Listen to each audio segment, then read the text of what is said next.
การบรรยายในวันนี้ก็ไม่มีอะไรมากนอกจากข้อเท็จจริงต่างๆที่ท่านควรจะทราบก่อนแต่ที่จะมาศึกษาและปฏิบัติพุทธศาสนาและเมื่อท่านปฏิบัติเสร็จแล้วก็จะเห็นได้ว่ามันตรงตามข้อเท็จจริงเหล่านี้จึงเป็นข้อเท็จจริงที่ควรทราบก่อนแต่ศึกษาธรรมะ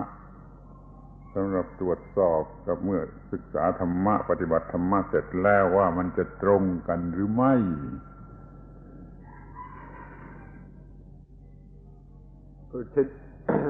For today's talk, there isn't very much to talk about except for a few facts which you need to know before you begin studying and practicing in the Buddhist tradition. And then after progressing in that study and practice, if you do so correctly and successfully, you will meet up with these very same facts. So then these facts can be used as a sort of test to see if one's practice is correct or not. So that's all we have to talk about today are a few facts that you need to know before beginning your practice of Dhamma.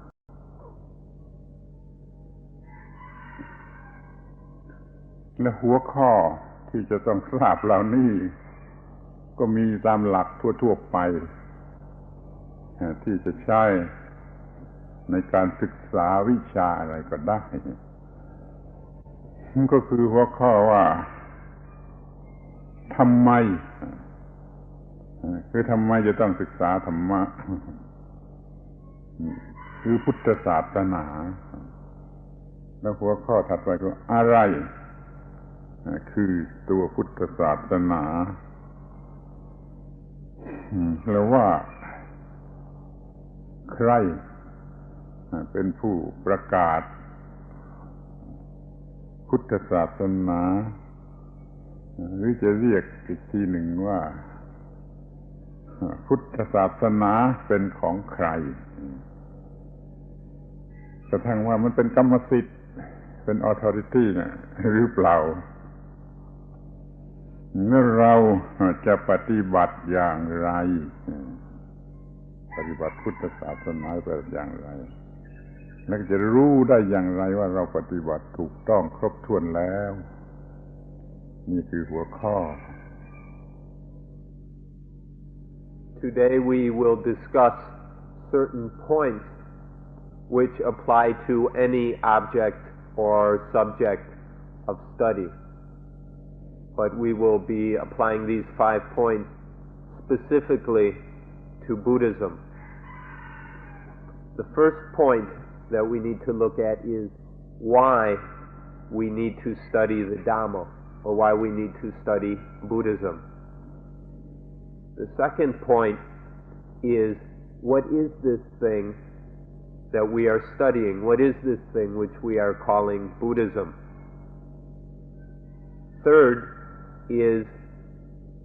who is responsible for this thing called Buddhism? Who has proclaimed it? Who owns it? Is there some sort of authority that possesses Buddhism? This is the third point. The fourth point is how to go about the study and practice of Buddhism. And the fifth is how can we verify, how can we check and make sure that our study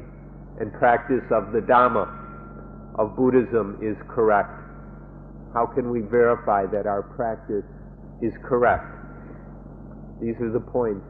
that we will consider today. ข้อแรกที่ว่าทำไมจ จะต้องศึกษาพุทธศาสนาคำตอบข้อแรกก็คือว่าเพราะเราเกิดมาจากท้องมารดาอย่างไม่รู้อะไรและมีความโง่คือความไม่รู้ตั้งต้นมาแต่ในท้องแล้วก็ไม่รู้หรือรู้ผิดมากยิ่งขึ้น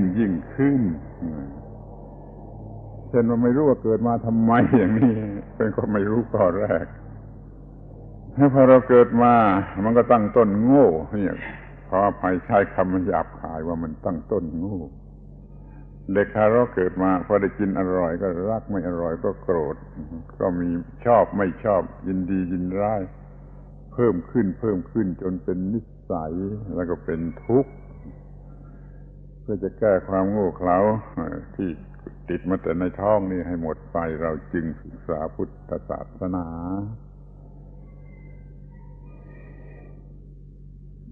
As for the first question, why do we need to study Buddhism?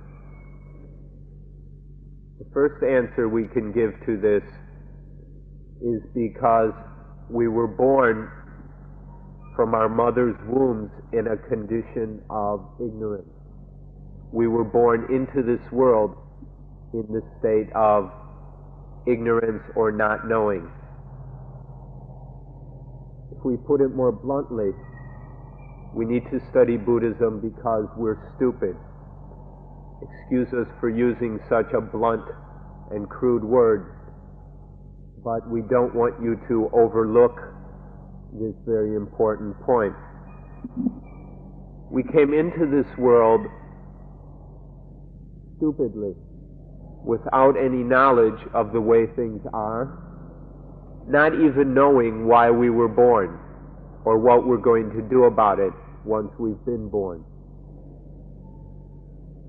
And unfortunately, when we start at this point of stupidity, and generally we go deeper and deeper and sink further and further into this condition of ignorance. Instead of working our way out of it, we get caught up in liking and disliking, in being pleased and displeased with the experiences of life. Well, this habit of being pleased and displeased, this liking and disliking, may at first seem somewhat harmless. We often will see it as cute and amusing in a young child. But this approach to life becomes habitual, and it grows and builds and gets completely out of control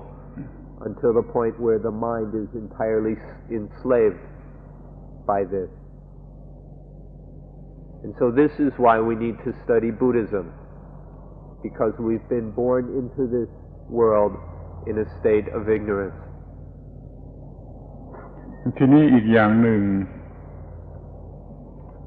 เราอาจจะได้รับการศึกษาในวิถีทางการครองชีวิตตามลัทธิศาสนาหรือวัฒนธรรมใดๆมาบ้างแล้วทีนี้เราก็มาศึกษาวิชาการดำเนินชีวิตนี้ของพวกอื่นดูบ้างเช่นว่าท่านเคยศึกษาคริสเตียนิตี้มาแล้วทีนี้ก็มาศึกษาพุทธศาสนาเพื่อรู้วิธีของผู้อื่นหรือของเพื่อนเพื่อจะได้เลือกเอาที่ดีที่สุดที่เราควรจะถือไว้เป็นหลักในการดำรงชีวิตต่อไปศึกษาหลักธรรมะของเพื่อนพวกอื่นเพื่อจะเลือกเอาไอ้ที่ดีที่สุด สำหรับเป็นหลักเกณฑ์ในการดำรงชีวิตสืบต่อไปนี่เราจึงมาศึกษาพุทธศาสนา A second answer to this first question can be that you have already studied to some degree other religious teachings, or you have been educated and trained in the techniques and methods of a certain culture or some school of thought or philosophy or whatever. But primarily through culture and religion, you have already been introduced to a way of life, a way of living life. And then you come to study Buddhism in order to see how some of our other friends go about life. You have maybe grown up in a Christian tradition and a Christian culture, and so you want to see how your Buddhist friends approach life in order to compare the principles of Dhamma on which Buddhists base their lives. Then you can compare this with the principles of Dhamma that Christians uphold. And this will put you in a position where you are able to choose what is best and most appropriate for you, in order that you can use these things for the living of your own lives on a higher and higher level. So this is another reason for studying Buddhism, to see how your Buddhist friends approach life.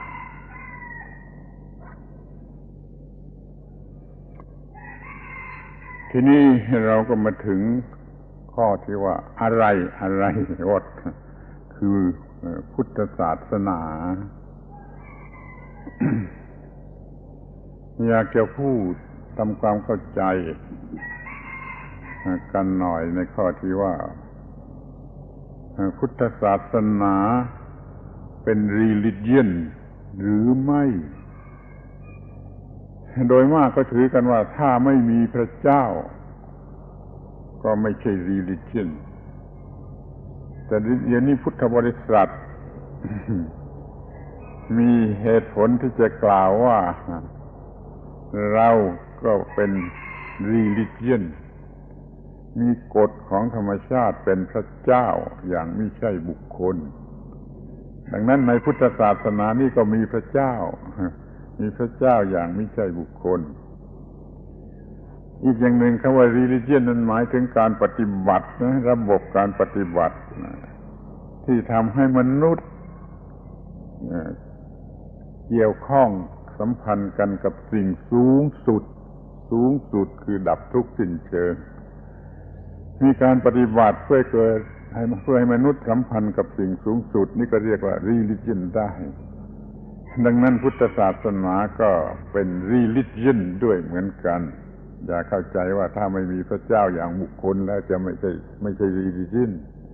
เนี่ยขอให้เข้าใจว่าเป็นศาสนาเต็มตัวนี่ก็คือหัวข้อแรก Now we come to the second question, which is what is Buddhism? We'd like to begin by making the point that Buddhism is a religion. There are quite a few scholars and people who read the works of scholars who believe that Buddhism is not a religion. This opinion is based on the assumption that a religion must believe in some god of some sort. And so people who think this way will look at Buddhism and say, well, Buddhists don't believe in any god like the Christians or Hindus do. And so it can't be a religion. It's just a philosophy or something. But Buddhists have some reasons of their own by which we can say that yes, Buddhism is a religion. if you insist that a religion must have some sort of God, then Buddhists will tell you that Buddhism does have a God, but it is not a personal kind of God as conceived of by the theistic religions. In Buddhism, the God is the law of nature and is an impersonal God. But nonetheless, Buddhism has a God. So if this is your criteria for a religion, Buddhism fulfills it, although the God may not be the theistic personal God of certain other religions. Second, we would like to point out that the word religion itself means a system of practice which brings mankind or brings humanity in relationship to the highest thing. Religion is some kind of practice, some system of practice which binds or ties mankind to the supreme thing. This supreme thing is the complete and utter extinction of dukkha, of all the unsatisfying, unpleasant, disturbing, agitating, and painful states of mind. The elimination of all that dukkha is the highest thing. And Buddhism is a system of practice which brings man into touch with, into contact with that highest thing. So on this criteria, following the standard definition of religion based on Latin grammarians throughout the centuries, Buddhism qualifies as a religion in this way as well. So don't go and believe everything you read in books. Buddhism is also a religion.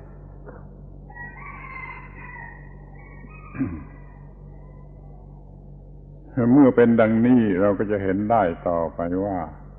มีศาสนาอยู่สองชนิดคือมีพระเจ้ากับไม่มีพระเจ้า Theist กับ Atheist ทีนี้พุทธศาสนาก็จะเป็น Atheist คือไม่มีพระเจ้าที่ไม่มีพระเจ้านี่มันก็มีหลักว่าสิ่งทั้งปวง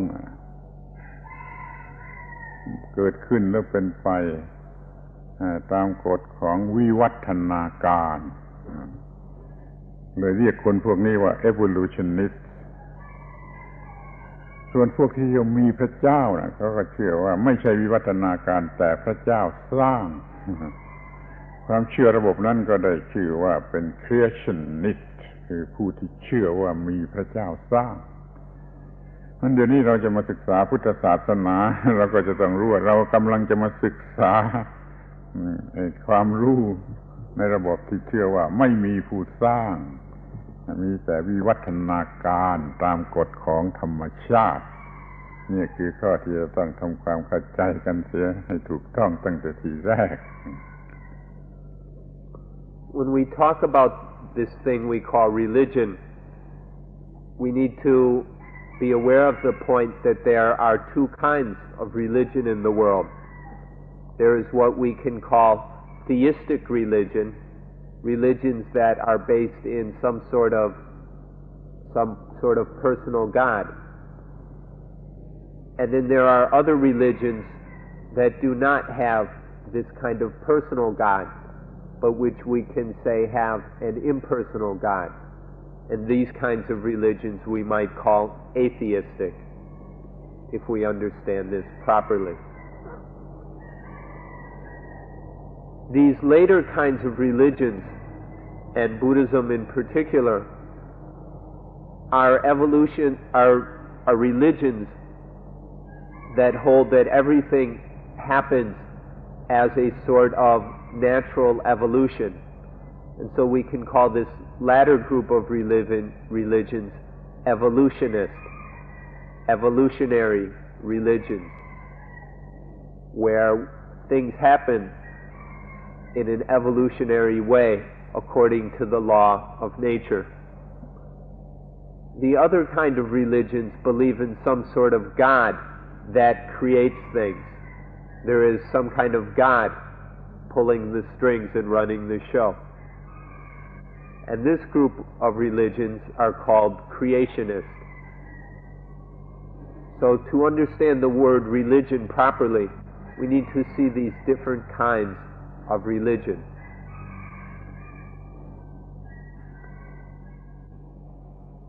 ทีนี้แง่ต่อไปพุทธศาสนาเป็นความรู้ที่จะต้องศึกษาในภายในจากข้างในดูข้างในคือในความรู้สึกที่เรามีกันอยู่จริงๆสิ่งที่ได้ปรากฏแล้วแก่ความรู้สึกเป็นความเจนจัดในทางจิตทางวิญญาณในภายในนั่นจะใช้เป็นตัวบทเรียนหรือเป็นหัวข้อสำหรับการศึกษาคือเรียกว่าเราจะต้องศึกษาจากภายในกันแล้วกันการศึกษาภายนอกก็มีได้แต่ไม่ได้ยึดถือเอาไม่ได้ยุติเพียงว่าได้ฟังมาว่าอย่างไรแต่จะต้องเอามาศึกษาถึงข้างในว่ามันเป็นอย่างนั้นจริงความทุกข์เป็นเรื่องข้างในความดับทุกข์เป็นเรื่องในภายในความจริงมันก็อยู่ที่เราได้ผ่านมันแล้วเป็น experience ต่างๆจะต้องศึกษาจากสิ่งที่เป็นภายในนี่เป็นใจความสำคัญข้อหนึ่งว่าศึกษาจากภายใน The next point we need to consider is that Buddhism is something that must be studied within. Buddhism must be practiced and studied within. From within and with things that are happening within. This means that we have to deal with the things that are truly happening. We cannot deal with external, superficial suppositions and assumptions. But to truly study Buddhism, we have to work with what is actually happening within experience or within consciousness. And so we say that Buddhism must be studied within. Dukkha is something that happens within, and the extinction of dukkha happens within. We can only find truth and reality within, and so we must take this kind of direction and focus to study Buddhism within ourselves. This is a most important point. แง่ต่อไปก็คือว่าพุทธศาสนาไม่ได้บัญญัติโดยบุคคลไม่ใช่การบัญญัติของบุคคลแต่เป็นกฎของธรรมชาติแล้วมีผู้ค้นพบกฎของธรรมชาติแล้วนำมาสอนไม่ใช่บัญญัติไม่ใช่แต่งตั้งขึ้นมาแต่ว่าค้นพบความจริงของธรรมชาติและนำมาบอกนี่พุทธบริษัทจึงไม่ถือว่าเป็น authority มี authority ในคำสอนเหล่านี้เพราะเป็นของธรรมชาติพระพุทธเจ้าค้นพบความจริงเหล่านี้ซึ่งดับทุกข์ได้แล้วก็นำมาบอกกันนี่เราจะต้องถือเป็นหลักข้อหนึ่งว่าเป็นสัจจะเป็น truth เป็น natural truth ของธรรมชาติมีผู้ค้นพบและนำมาสอน ไม่ใช่การบัญญัติเอาเองมันจึงมีทนต่อการพิสูจน์มีลักษณะทนต่อการพิสูจน์นี่ก็เป็นสิ่งที่ควรรู้ไว้ Now we come to the third question. And we have to point out that Buddhism is not something that depends on individuals or persons. Buddhism is not something that teaches the existence of individuals or separate persons. And so it in no way depends on any one individual. Rather, Buddhism teaches about nature and the law of nature. It talks about the evolution of nature and this process. There was a certain man or person who studied nature, who performed a kind of research into the truths of nature until understanding what those truths were. And then this person went and taught what he had discovered. But this does not mean that that person went and taught things. He didn't just make everything up. That person is not himself any authority on in which we must believe. Rather, that is just one person who explored reality and then explained what he discovered. In this way, Buddhism is not dependent on any person, including that one person. Buddhism is not dependent on any authority and does not require that anyone blindly believe anything. Instead, Buddhism has the characteristic of being something which is verifiable. It can be tested and verified. Buddhism will stand up to any experiments and tests which you wish to carry out upon it. This process of studying nature and uncovering the truths of nature is something that is repeatable, as in any properly scientific endeavor. So in this way, Buddhism is not dependent on any person or authority. ทีนี้จะให้ง่ายเข้าเราจะแยกให้เป็นข้อเป็นข้อเพื่อง่ายกับการเข้าใจในเมื่อจะถามว่าพุทธศาสนาคืออะไร ข้อแรกก็จะพูดว่าพุทธศาสนา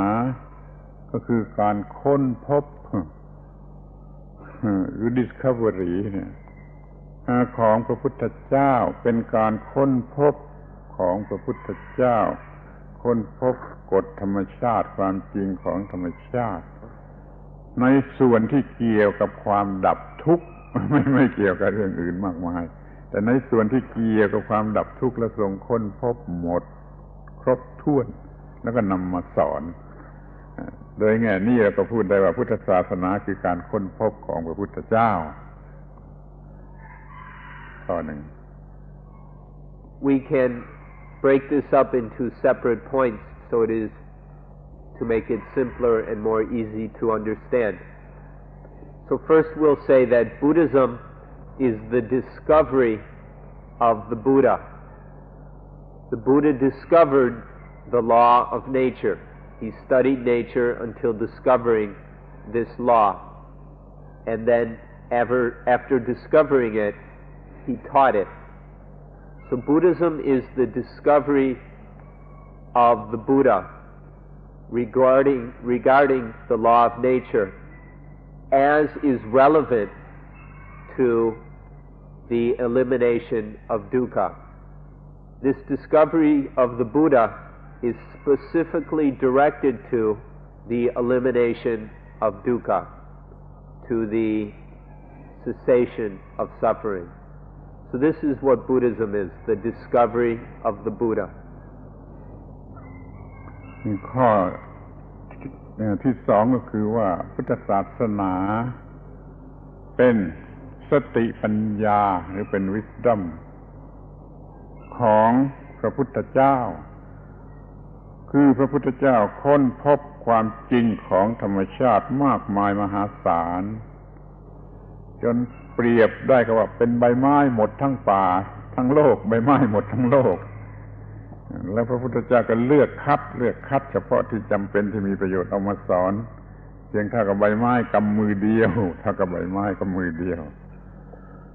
จะพอที่จะดับทุกข์ได้จริงได้หมดได้จริงอันนี้เราเรียกว่าเป็นสติปัญญาของพระพุทธเจ้ามีลักษณะปฏิบัติได้เป็น practical เป็นเรื่องที่ปฏิบัติได้ไม่เหลือวิสัยแล้วก็ไม่เกี่ยวกับไสยศาสตร์ไม่เกี่ยวกับความงมงายโดยความเชื่อของโบราณแล้วก็ทนต่อการพิสูจน์พระพุทธเจ้าได้เลือกเฟ้นมาอย่างดีแล้วมันก็ทนต่อการพิสูจน์ท้าทายให้มีการพิสูจน์นี่คือสติปัญญาของพระพุทธเจ้าคือพุทธศาสนา Second, we can say that Buddhism is the wisdom of the Buddha. The Buddha discovered all sorts of facts about the law of nature. The Buddha learned many things. We can compare what the Buddha learned with all the leaves in this forest here. This is the knowledge of the Buddha. From within that knowledge that the Buddha possessed, or the wisdom of the Buddha, he chose to teach only that which is absolutely necessary for us to know. Within that great wisdom of his, he selected the facts that were relevant to help us in our practice of eliminating dukkha. So we can compare this knowledge that the Buddha actually taught to just a handful of leaves. The wisdom of the Buddha is comparable to all the leaves in the forest, but what he taught is just a handful. And this handful of things which he taught, we can say are practical. There are things that are within our abilities, things that are practical, that we can actually do and perform in this very lifetime. So this is the second aspect we can take to this. Buddhism is the wisdom of the Buddha. ข้อที่สามมันจะพูดว่าพุทธศาสนาเป็นสัจธรรมเป็น ultimate truth เป็นสัจธรรมที่พระพุทธเจ้าทรงบัญญัติแต่งตั้งเพื่อจัดให้เป็นเรื่องที่ศึกษาง่ายไม่ใช่บัญญัติเอาตามชอบใจแต่ว่ามันเป็นการแต่งตั้งเป็น classification ตามที่เห็นว่าเหมาะสมสำหรับจะศึกษาแล้วก็ได้บัญญัติไว้ใน4 ลักษณะคือเป็นเรื่องของธรรมชาติเรื่องหนึ่งเป็นเรื่องกฎของธรรมชาติอย่างหนึ่งเป็นเรื่องหน้าที่ตามกฎของธรรมชาติอย่างหนึ่ง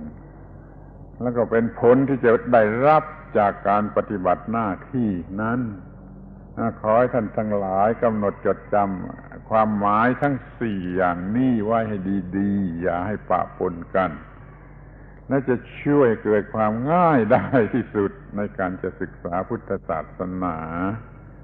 ว่าเป็นเรื่องธรรมชาติเรื่องกฎธรรมชาติเรื่องหน้าที่ตามกฎธรรมชาติแล้วก็เป็นผลที่จะเกิดจากหน้าที่ที่ปฏิบัตินั้นนี่เรียกเป็นสัจธรรมของพระพุทธเจ้าที่เรียกว่าพุทธศาสนา The third point to mention in this matter is that Buddhism are certain truths which were discovered by the Buddha and which he felt were appropriate to teach. And so he taught these truths in a manner and form in which he felt was appropriate for mankind to know, study, and practice. We can say that essentially this truth that the Buddha taught has 4 aspects. There are 4 aspects of this truth. Or if we want, we can say there are 4 truths. The first truth, or the first aspect of truth, is nature. The second aspect is the law of nature. The third is the duty to be performed according to the law of nature. And the fourth aspect is the fruit or result of doing that duty according to the law of nature. So this is the truth that the Buddha felt was appropriate to teach. There are 4 of them, 4 aspects to this truth. Do not confuse them. Don't mix them up. If you can keep these 4 truths straight and clear, then it will not be very difficult for you to study this truth properly. But if you go and confuse these and mix them all up, you'll never be able to get clear on this matter. So please listen carefully and keep these 4 aspects of truth clear and separate. There is nature, the law of nature, the duty according to the law of nature, and the fruit of that duty according to the law of nature. Nature, the law of nature, the duty according to the law of nature, and the fruit of doing that duty according to the law of nature. Nature, law, duty, and fruit. Please remember these and keep them clear. It will be to your immense benefit. ทีนี้ข้อที่ 4 ต่อไปพุทธศาสนาคือโอวา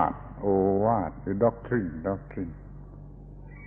ของพระพุทธเจ้า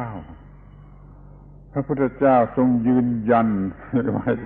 อย่างแน่ชัดว่าเรา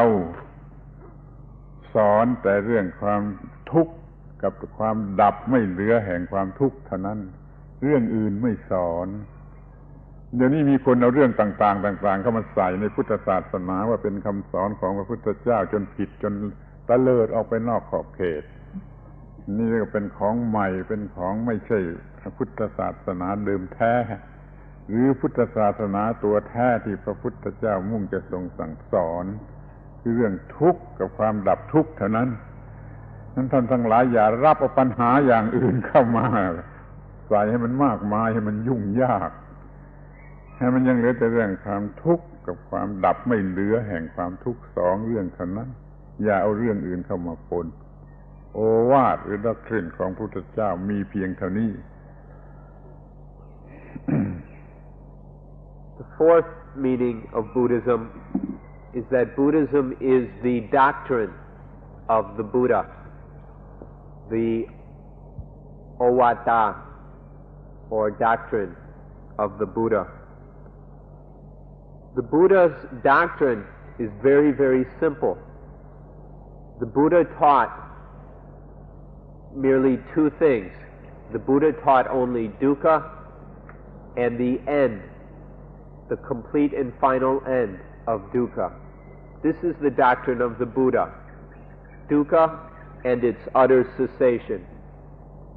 This is all the Buddha taught. This is the original, genuine doctrine of Buddhism, dukkha and the end of dukkha. But since the Buddha's time, there have been many, many additions, different schools, teachers, meditation centers, and things sprouting up all over Asia and now in the West as well, that are adding things on, that are tacking a lot of unnecessary things onto Buddhism. The original genuine doctrine of Buddhism is merely dukkha and the end of dukkha. And that's all that is necessary. So we hope that you will understand this point and will not get lost or caught up in all the frivolous and unnecessary additions which have been tacked on to Buddhism over the years, and which seems to be especially common nowadays. So the fourth meaning of Buddhism is the doctrine of the Buddha, which is simply dukkha and the end of dukkha. ข้อที่5ถัดไปก็พุทธศาสนาคือวิถีดำเนินชีวิต way of life ตามแบบของพระพุทธเจ้าสรุปเป็นใจความสั้นๆได้ว่า อยู่ตรงกลางอันนี้ก็เป็นคำที่สำคัญมากที่ท่านจะต้องเข้าใจให้ดีว่าอยู่ตรงกลางไม่มีลักษณะเป็น positive หรือ negative นักศึกษาที่มีชื่อเสียงชาวยุโรปบางคนว่าจัดพุทธศาสนาเป็น negative และบางพวกอื่นก็เป็น positive นี่ไม่ถูกพุทธศาสนาต้องการจะดำเนินชีวิตที่อยู่ตรงกลางซึ่งไม่ใช่ positive หรือ negative แล้วก็ไม่ใช่แพ้เอา opposite ใดๆอีกมากมายไม่ดีไม่ชั่วไม่บุญไม่บาปไม่สุขไม่ทุกข์ไม่ได้ไม่เสียไม่แพ้ไม่ชนะไม่กำไรไม่ขาดทุนคือว่าไม่ extreme ไปฝ่ายใดฝ่ายหนึ่งแต่ว่าอยู่ตรงกลางถ้าเรามีธรรมะแท้เราจะอยู่เหนืออิทธิพลทั้งของ positive และ negative เราจะไม่หลงไหลใน positive เหมือนที่กำลังหลงไหลกันอยู่โดยมากจนเกิดเป็นปัญหาและเกิดความเจริญที่ผิดพลาดอย่างบ้าหลังสร้างปัญหาให้มนุษย์มากเหลือเกิน way of life ตามแบบของพระพุทธเจ้านั้นจะอยู่ตรงกลางหรือจะพูดอีกทีว่าอยู่เหนือกว่าเหนือ positive เหนือ negative หรือจะชอบพูดอยู่ตรงกลางระหว่างก็ได้เหมือนกันเราจึงเป็นผู้ที่คงที่ไม่หวั่นไหวไม่ยินดีไม่ยินร้ายไม่รู้สึกขึ้นหรือลงไม่ฟูไม่แฟบเนี่ยเขาให้มีความปกติอยู่ตรงกลางระหว่างความหมายของสิ่งที่เป็นคู่ทุกคู่นี่คือ way of life ตามแบบของพุทธศาสนา The fifth meaning of Buddhism is that Buddhism is the Buddha's way of life, the Buddha's way of living. And the essential characteristic of this way of living is to be in the middle, to be centered, to be in the middle. When we say in the middle of what? It is to be in the middle of all, or to be centered between all the pairs of opposites. For instance, Buddhism is to be balanced between, or centered between, positive and negative. There are certain famous European scholars who claim that Buddhism is negative or pessimistic. And then on the other hand, there are other scholars who argue that Buddhism is positive or optimistic. They're all wrong. Buddhism is neither negative or positive, neither optimistic or pessimistic. Rather, Buddhism is balanced. It is centered between these extremes of positivism and negativism. Buddhism is in the middle. It's in the middle of all the pairs of opposites, between hot and cold, getting and losing, rich and poor, happy and sad, male and female, good and bad. Buddhism is balanced between all these pairs of opposites, between all these dualisms, between all these extremes and polarities. Buddhism is a state of ordinariness, which is in the middle of all these extremes. So in Buddhism, there is neither highs nor lows. There is neither being inflated or being deflated, being puffed up or wilting. Buddhism is none of these extremes, but it is a cool state of ordinariness, which is in the middle. This is the Buddha's way of life. People who do not understand this want to make Buddhism into something positive, or they try and turn Buddhism into some cult of happiness or cult of love. And people get into various extremes and try and make Buddhism into their whatever extreme approach they prefer. But that is not Buddhism proper.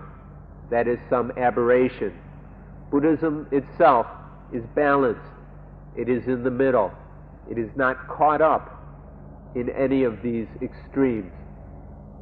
Buddhism is centered between all the pairs of opposites. This is the Buddha's way of life, to be in the middle.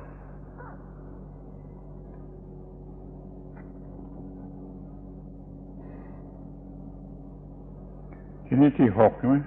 ครับ พุทธศาสนาคือเสรีภาพหรืออิสรภาพทางความคิด พุทธศาสนาไม่บังคับให้เชื่อ ไม่มีด็อกมาติกซิสเต็มใดๆในพุทธศาสนาฝากไว้กับสติปัญญาและเหตุผลของบุคคลนั้นเมื่อเขาเห็นว่ามันจะดับทุกข์ได้แล้วเขาก็เลือกเอาไม่มีการบังคับว่าต้องเชื่ออย่างนั้นต้องเชื่ออย่างนี้ปล่อยให้เสรีภาพในการที่จะคิดในการที่จะเลือกในการที่จะทดสอบหรือทดลองแล้วก็เลือกเอา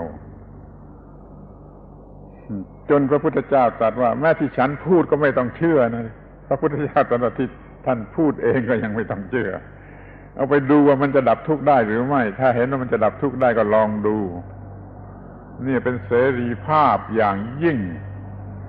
ที่จะต้องพูดว่าหาไม่ได้ในลัทธิใดๆหรือในศาสนาอื่นๆเสรีภาพชนิดนี้หาได้แต่ในพุทธศาสนาเราจึงถือว่าพุทธศาสนาเป็นศาสนาแห่งเสรีภาพนี่ก็ข้อหนึ่ง The sixth point we need to make is that Buddhism is the religion of intellectual freedom. In Buddhism, you are free to believe what you wish. Buddhism has no system of dogmas which are forced upon you. You do not have to believe any of these things. Instead, Buddhism leaves it up to the mindfulness and wisdom of each person to see what is actually the truth. The Buddha himself said that you should not believe even the Buddha. The Buddha said, don't even believe me. Don't try and make any external person or thing into an authority. There is no codification of doctrines which you must accept. There are no books which you must hold as sacred, and there are no teachers that you must accept as infallible. Rather, you use your own mindfulness and wisdom to see which of the teachings will actually work. And when we say work, we mean what will be useful and successful in the elimination of dukkha.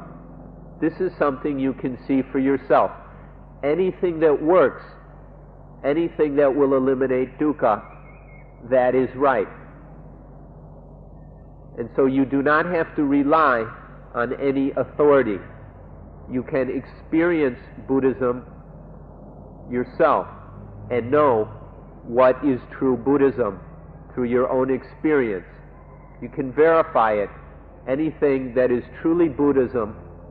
will be something that will eliminate dukkha. So Buddhism is this intellectual freedom. It is the religion of intellectual freedom. It does not demand that you believe anything. And this makes Buddhism unique among all the different religions and sects, because any true form of Buddhism will not demand that you believe anything. Rather, it will just encourage you to examine the facts and test the facts and see what truly will eliminate dukkha. This is the 6th point. ช่วยย้ำอีกทีว่าในพุทธศาสนาไม่มีด็อกมาติกซิสเต็มที่บังคับว่าให้เชื่ออย่างนี้ให้เชื่ออย่างนี้ให้เชื่ออย่างนี้อันนี้จะหาไม่ได้ในพุทธศาสนา We'd like to stress that in Buddhism there is no dogmatic system. There is no creed which you must memorize and accept. Buddhism is not trying to force you to believe anything. You are totally free to accept only what you know to be true yourself. We're not saying to go and believe anything you want. That is just to fall under the influence of some dogma. We're saying believe only what you know to be true. So Buddhism is not trying to force any dogma down your throats. Please be very, very careful on this point. ทีนี้ข้อสุดท้ายที่จะบอกก็คือว่าพุทธศาสนาเป็นระบบคำสอนที่ศพหลักวิทยาศาสตร์คือมีวิถีทางเป็นวิทยาศาสตร์คือว่ามีเหตุผลเอาของจริงมาเป็นสิ่งพิสูจน์ทดลองพิสูจน์ทดลองตามวิถีทางของวิทยาศาสตร์ไม่มีวิธีไสยศาสตร์ซึ่งไม่มีการพิสูจน์และทดลองและไม่บังคับให้เชื่อโดยไม่ต้องมีการพิสูจน์และทดลองมันต้องการให้มีการพิสูจน์และทดลองจนพอใจแล้วก็เห็นด้วยแล้วก็ปฏิบัติตามจึงเรียกว่าเป็นศาสนาที่ศพหลักวิทยาศาสตร์หรือจะเรียกว่าศาสนาวิทยาศาสตร์ก็ได้แต่ว่าเป็นวิทยาศาสตร์ทางจิตทางวิญญาณซึ่งเขามักจะไม่ค่อยเรียกกันว่าวิทยาศาสตร์ในที่นี้ขอยืนยันว่าเป็นศาสนาวิทยาศาสตร์จะทนอยู่ได้ในเมื่อโลกยิ่งเจริญด้วยวิทยาการทางวิทยาศาสตร์โลกเจริญด้วยวิทยาศาสตร์มากขึ้นเท่าใดจะยิ่งชอบใจวิถีทางของพุทธศาสนามากขึ้นเท่านั้น The 7th and final point we'll make is that Buddhism will stand upon scientific principles, or we can say simply Buddhism is scientific. What we mean by this is that Buddhism deals with reality. We take actual things and then perform certain tests upon those things. We deal with reality, not just abstractions or theories. But Buddhism deals with reality itself and tests that reality. And everything taught in Buddhism can be tested and verified. This is what we mean when we say Buddhism is scientific, or it is based in scientific principles. With this scientific orientation to Buddhism, let us emphasize you are not required to believe anything. A truly scientific approach or spirit does not accept anything on the basis of belief alone. Rather, we will take whatever is being discussed, work with it, experiment with it, until we can verify what the truths of that thing are. And so this is what Buddhism does. We feel that someday, when the world and when the education systems in the world have truly progressed scientifically, when what is taught in our schools is based purely on scientific principles rather than on emotions and selfishness, then this will be something that will be very easy for everyone to understand. Unfortunately, nowadays, although science itself has progressed very far, the average person has a very naive faith in science. Most of us don't really understand what the scientists are talking about, but we still very ignorantly believe everything they're telling us, rather than going and verifying things for ourselves. In Buddhism, it is essential to do that activity or duty of self-verification. Now, most people think of science as something that deals with material and physical things, and so they are often unaware of the science of the mind or of the spirit. But Buddhism is essentially this later kind of science, the science of the mind and the science of the spirit. And so to study this kind of science, you do not need fancy laboratories and expensive equipment. You've got everything you need right here. And so this is the seventh aspect of Buddhism which we want to point out to you. It is scientific. It deals with real things, and we study and experiment with those real things until we discover the truth for ourselves. And in this way, we do not have to uphold any dogmas. We do not have to be dependent on faith or on any external authority. So Buddhism, in the end, is the highest kind of science, a science that you personally can verify in the mind and of the spirit. เกี่ยวกับเรื่องนี้ขอร้องให้ท่านทั้งหลายศึกษาเรื่องอริยสัจหรือเรื่องอิทัปปัจจยตาปฏิจจสมุปบาทซึ่งมันก็เป็นเรื่องละเอียดที่ต้องพูดกันอีกมากขอให้ท่านพยายามศึกษาเรื่องนี้เป็นเรื่องหัวใจว่าเรื่องอริยสัจหรือเรื่องอิทัปปัจจยตาปฏิจจสมุปบาทมันเป็นเรื่องเดียวกันแต่มันอันหนึ่งเป็นอย่างย่ออันหนึ่งเป็นอย่างพิสดารถ้าท่านศึกษาเรื่องอริยสัจเรื่องอิทัปปัจจยตาปฏิจจสมุปบาทมากเท่าไรท่านจะยิ่งเห็นความเป็นวิทยาศาสตร์ความสบหลักวิทยาศาสตร์หรือความเป็นวิทยาศาสตร์ทางจิตของพระพุทธศาสนาสามารถที่จะดับทุกข์ทางจิตได้จริงขอร้องให้ศึกษาอริยสัจและอิทัปปัจจยตา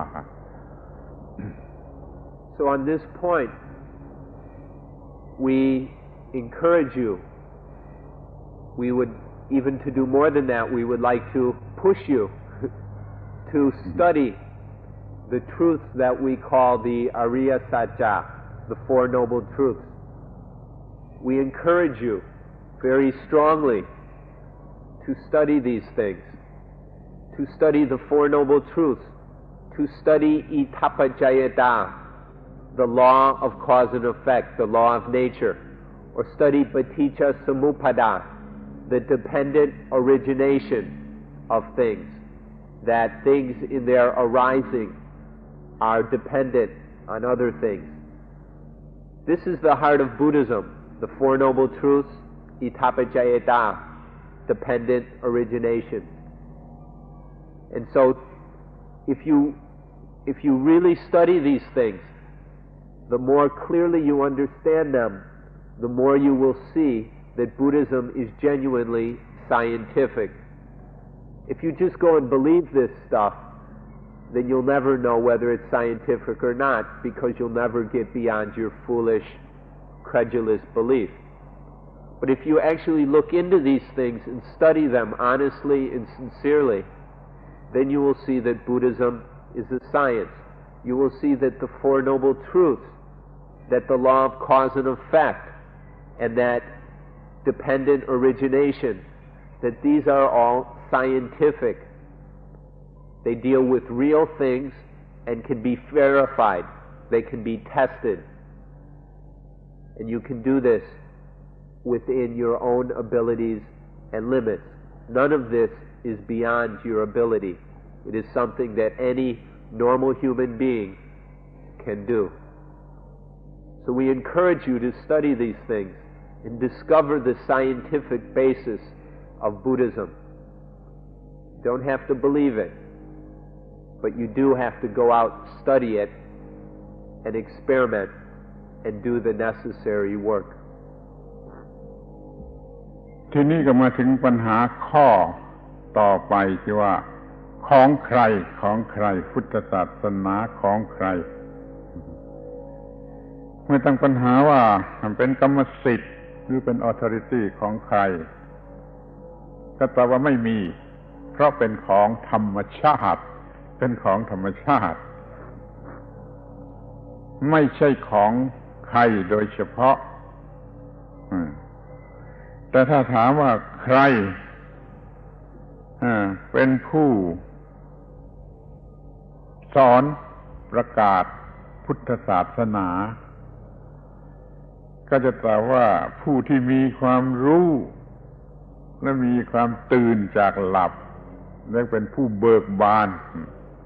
ผู้รู้ผู้ตื่นผู้เบิกบานนั่นแหละจะเป็นผู้สอนพุทธศาสนาแม้ท่านทั้งหลายทุกคนนี่ก็สอนได้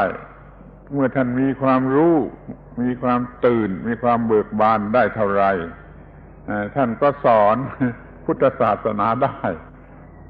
เหมือนกับเป็นพระพุทธเจ้าองค์น้อยๆก็ได้ถ้าถามว่าใครสอนใครเป็นผู้สอนพระพุทธเจ้าเป็นผู้รู้ผู้ตื่นผู้เบิกบานอย่างยิ่งแล้วท่านก็สอน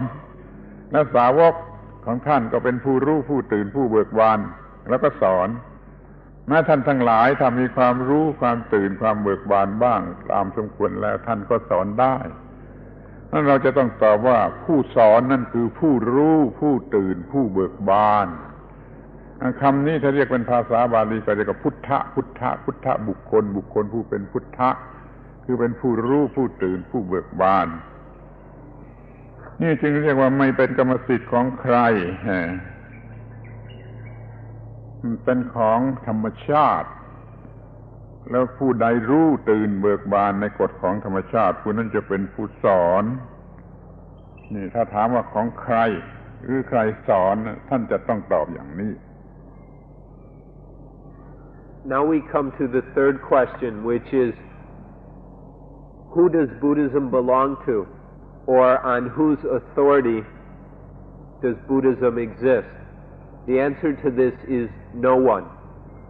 Buddhism doesn't belong to anyone. There is no one who has authority in Buddhism. But if we ask the question, who teaches Buddhism? Who can teach Buddhism? We can answer the ones who know the law of nature, ones who have woken up from sleep, from the sleep of ignorance, and those who have opened up or blossomed like a fresh, bright flower. These are the ones who can teach Buddhism. Anyone who knows, is awake, and has opened forth can teach Buddhism. In fact, even you can teach Buddhism to the degree that you know, are awakened, and have opened up. To that degree, you can teach Buddhism. Within the limitations of your knowledge, awakening, and opening, you are able to teach Buddhism. The Buddha is the supreme example of the one who knows, is awakened, and has opened up. This is the Buddha. the awakened one par excellence. And then there were the disciples and students of the Buddha, who also taught Buddhism based on their knowledge that came from their knowing, awakening, and opening. And then even us, those of us listening here, we can also teach Buddhism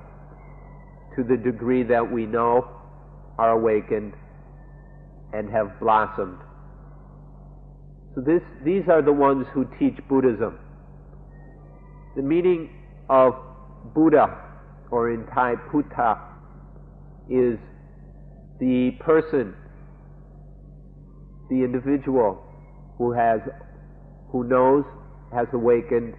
and has blossomed forth into truth. This is the meaning of Buddha. There's the Buddha who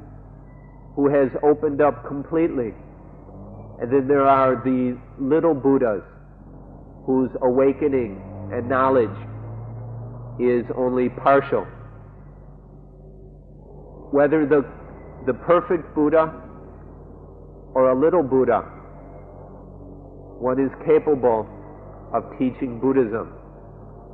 And so when we talk about the authority in Buddhism, we must say that there is no one who is an authority.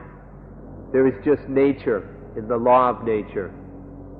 But anyone who has knowledge of the law of nature, who has awakened to the law of nature, and who has opened up to the law of nature, that one is able to teach Buddhism. ทีนี้ก็มาถึงคำถามหรือปัญหาที่ว่าอย่างไรทำอย่างไร how to do ทำอย่างไรกับพุทธศาสนาถ้าว่าถามว่าทำอย่างไรกับพุทธศาสนาก็คือท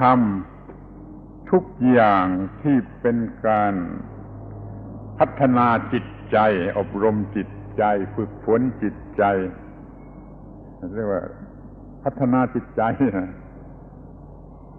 ให้รู้ถึงความจริงเหล่านี้ความจริงอย่างที่กล่าวมาแล้วนั้นโดยวิธีที่เรียกว่าภาวนา development of the mind จนเรารู้ความจริงเรื่องธรรมชาติเรื่องกฎของธรรมชาติเรื่องหน้าที่ตามกฎของธรรมชาติเรื่องผลที่จะได้รับเนี่ยที่ท่านทั้งหลายตั้งใจมาจะทำวิปัสสนามันหมายความว่าทำเพื่อให้รู้ข้อเท็จจริงเหล่านี้จนปรากฏผลคือดับทุกข์ได้ตอบสั้นๆเลยถามว่าทำอย่างไรก็บอกว่าพัฒนาจิตให้รู้ธรรมะเหล่านี้มันมีหน้าที่อย่างนี้ท่านขอให้ท่านตั้งใจปฏิบัติให้ดีๆทำสมาธิทำวิปัสสนานั่นแหละคือทำอย่างนั้นแหละแต่ต้องทำให้ถูกต้อง ถ้าทำไม่ถูกต้องมันก็ไม่อาจจะรู้ต้องทำอย่างถูกต้องแล้วท่านรู้ได้เองว่าถูกต้องหรือไม่ถูกต้อง ถ้าถูกต้องมันก็จะสว่างแจ่มใสขึ้นความสงสัยก็ค่อยๆหมดไปความทุกข์ทั้งหลายก็ค่อยหมดไปความสงสัยก็หมดไปกิเลสก็หมดค่อยๆหมดไปถ้าอย่างนี้เรียกว่าถูกต้องถ้าสิ่งเหล่านี้ไม่ได้เกิดขึ้นไม่ถูกต้องหรอกไม่อาจารย์จะบอกว่าถูกต้องมันก็ไม่ถูกต้องหรอก ท่านไม่ต้องเชื่ออาจารย์ฮะเสียว่าดูว่ามันดับกิเลสดับความทุกข์ให้รู้สว่างแจ่มแจ้งในสิ่งที่เป็นปัญหาที่เป็นความทุกข์นะก็เรียกถูกต้องทำอย่างไรก็คือฝึกฝนจิตให้รู้สิ่งเหล่านี้ปฏิบัติสิ่งเหล่านี้โดยทางจิตใจจนดับทุกข์ได้อย่างที่เรียกว่าปฏิบัติพุทธศาสนาส่วนใหญ่มี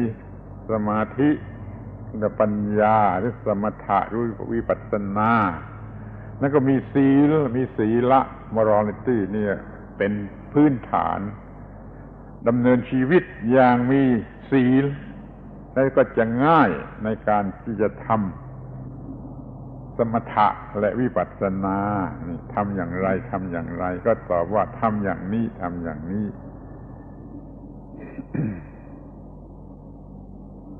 Now we come to the next question, which is how do we practice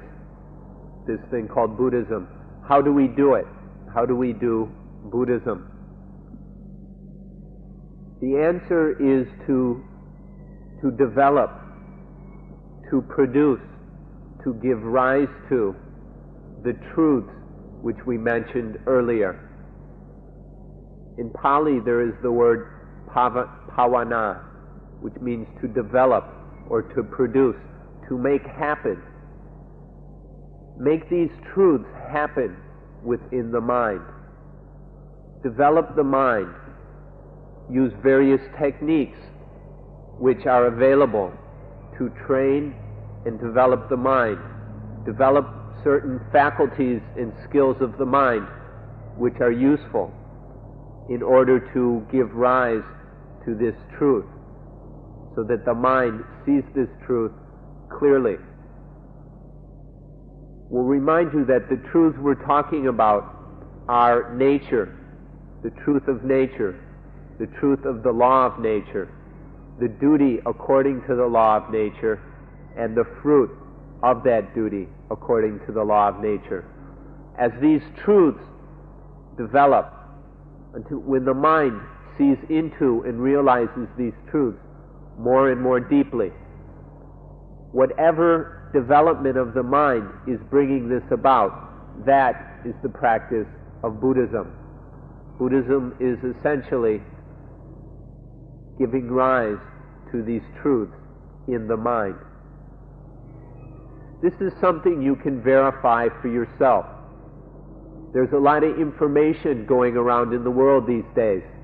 Some of it is supposedly Buddhism. Some of it is supposedly some other kind of spiritual practice. But unfortunately, much of that information is wrong. It is incorrect information. And so you're going to have to verify things for yourself. You can't just believe it because on the cover of the book it says Buddhism or spiritual practice or something like that. You're going to have to verify it. The way to verify this is, if one's practice is correct, then certain things will happen. If their practice is correct, and there are many, many different techniques which can work, but if the technique you're using is correct for you, then the mind will become clearer and brighter and calmer and purer regarding these truths. The mind will be clearer about, it will have less doubt and more realization of these truths of nature, the law of nature, the duty according to the law of nature, and the fruits, the result of that duty. There will be less and less selfishness. The defilements, the mental defilements of greed, anger, confusion, fear, worry, these defilements will begin to fade away. They will become less and less strong, and they will disturb the mind less and less. So there will be the greater realization of these truths, and the defilements will disturb the mind less and less. There will be less and less dukkha. This you can verify. So even if some teacher tells you that this is the right method, this is the right practice, and even goes and tells you that he can read your mind and knows that what you're doing is right, you're a fool if you believe him. Instead, you have to look at what's actually happening. What is happening in the mind? Is there the realization of truth happening? Or is the mind getting more confused, more agitated, more clouded, more defiled, more polluted? This is something that we have to see for ourselves. No one else can tell you. Don't go and believe teachers, because teachers can never really know. You can only know yourself. A good teacher can help you, but you must depend on yourself. So this is how to practice Buddhism, by giving rise to these truths in the mind. จะสรุปใจความสั้น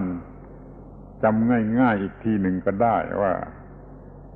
ที่จะเรียกว่าภาวนาหรือพัฒนาจิตนั่น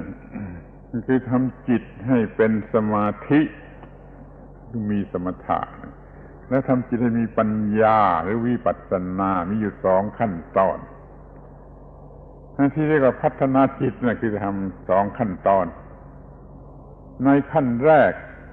จะต้องทำจิตให้อยู่ในอำนาจของเราจิตตามธรรมดาตามธรรมชาติของคนทั่วไปเหมือนกับสัตว์ป่าจะเที่ยวไปตามพอใจไม่รับรู้ไม่ตั้งใจแล้วมันไม่รู้ว่าจะทำอย่างไรด้วยแล้วมันก็ไม่ยอมทำด้วย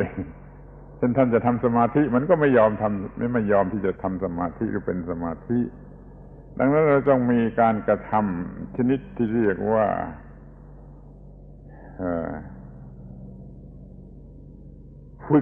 ฝึกมันจะใช้คำว่าเทรนนิ่งจนกระทั่งว่าเป็นเทมมิ่งทำสัตว์ป่าให้เป็นสัตว์บ้านเหมือนเราทำสัตว์ป่าให้เป็นสัตว์บ้านเป็นdomesticate มันจิตมันเหมือนกับสัตว์ป่าทำdomesticate มันให้เป็นเหมือนกับสัตว์บ้านที่จะเรียกว่าเทมมันอย่างนี้ก็ได้เรียกว่าทำให้มันเชื่องมันอยู่ในอำนาจของเรามันอยู่ในอำนาจของเรามีลักษณะว่ามันจะไม่มีกิเลสเกิดอยู่แล้วมันก็มีสมาธิมันเข้มแข็งมีกำลังมากมีโฟกัสเดียวแล้วมันก็แอคทีฟที่สุดคือมันง่ายสะดวกที่จะทำหน้าที่ของจิตเราเรียกว่ามันบริสุทธิ์มันตั้งมั่นมันเป็นกัมมณียะคือแอคทีฟที่สุดนี่ขั้นนี้ขั้นแรกเทมแล้วก็ทีนี้ก็ใช้งานมันให้ดูและเห็นสิ่งที่มันควรจะดูและควรจะเห็นถ้ามันมีความทุกข์มันก็ต้องดูความทุกข์แล้วมันก็เห็นว่าภายใต้ความทุกข์นั้นมีเหตุอะไรของความทุกข์แล้วมันก็จะรู้ว่ามันเกิดมาจากอะไร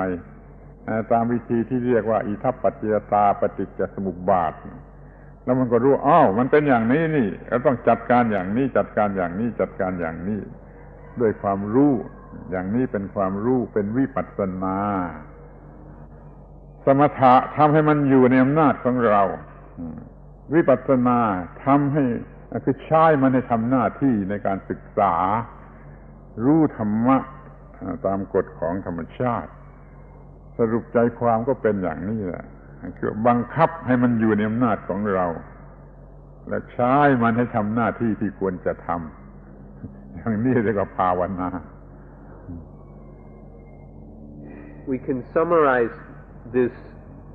practice that needs to be done in the following way. We begin with training the mind. The mind of the so-called normal or common person is always wandering around under following its own desires and prejudices. It's like a wild animal in the forest. It just wanders around according to its own wishes. It has no self-control. This is the mind of the so-called normal person.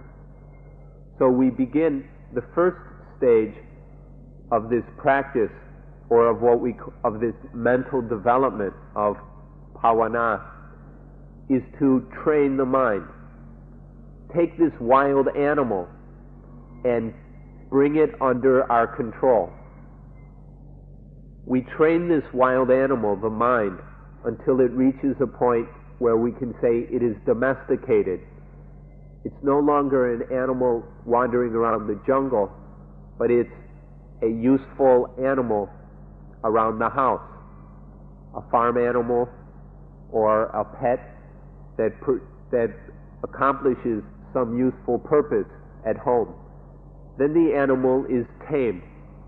So we train the mind until it is tamed.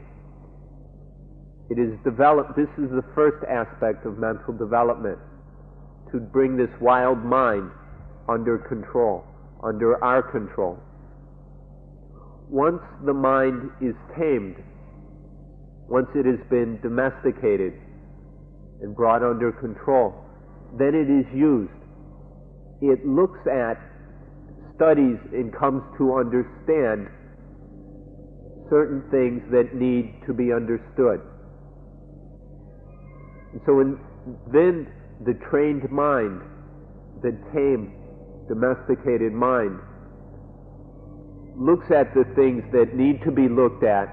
and understands the things that need to be understood. That means when there is dukkha, the mind examines that dukkha and comes to understand it. And when dukkha is extinguished, the mind looks at that and understands it. The mind studies things according to the law of nature, according to itapajayata. It sees how paticca samuppada, the law of dependent origination, how everything happens because of a cause, and that these causes form a series of interrelated arisings. This can all be studied using the mind that has been trained. This is the second stage of mental development. The first stage can be called samatha, or tranquility practice. The second stage can be called vipassana practice. Now, this word vipassana is nowadays very popular, but it is often used incorrectly. And some people think that they can go ahead and do this vipassana practice with a mind that has not been adequately trained. And that may be very, very difficult to do. So the proper practice of Buddhism begins with samatha, this taming of the mind. And then, when the mind is sufficiently trained, then we can begin the practice that is called vipassana. The tranquility meditation leads to a mind that we say is samadhi, or concentrated. It is a mind that is pure, stable, and active. This is the mind that is samadhi, pure, stable, and active. It is a mind that is ready to work. It is a mind that has been trained to a stage where it is a very skillful instrument. And then the mind that is samadhi embarks upon vipassana practice. Vipassana practice is the studying of the truths that need to be understood. And this results in wisdom, or panya. So we can talk about samatha and vipassana as the two stages of mental development. Or we can talk about samadhi and panya as the two stages of this development. And these two stages, let me point out, must take place on a foundation of morality and virtuous conduct. If one is living a very messy, filthy life, then there is very little chance of any success in either stages of mental development. So there is the tranquility concentration stage, and then the insight wisdom stage. And both of these stages must occur on a foundation of morality, of clean living. So this is a summary of the development, the mental development, which is the practice of Buddhism. ทีนี้ข้อสุดท้าย จะมีผลสุดท้ายเป็นอย่างไรไฟนั่นโกลจะเป็นอย่างไรก็อย่างไรใช้คำว่าอย่างไรที่จะเรียกได้ว่าประสบความสำเร็จประสบความสำเร็จคืออย่างไรเราไม่ได้มีความสำเร็จอย่างอื่น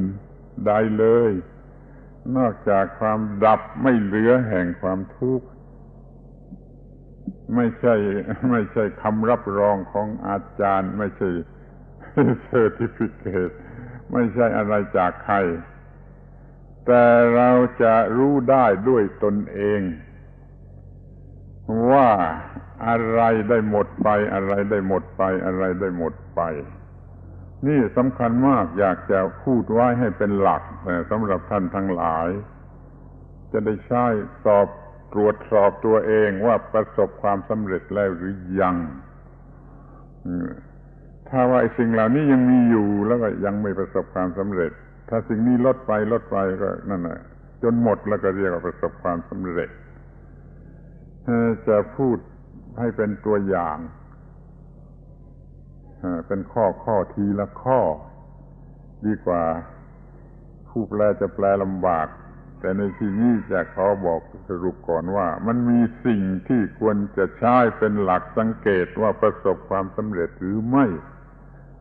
สัก12หรือ13ข้อ And now we come to the fifth question. What is the result? What is the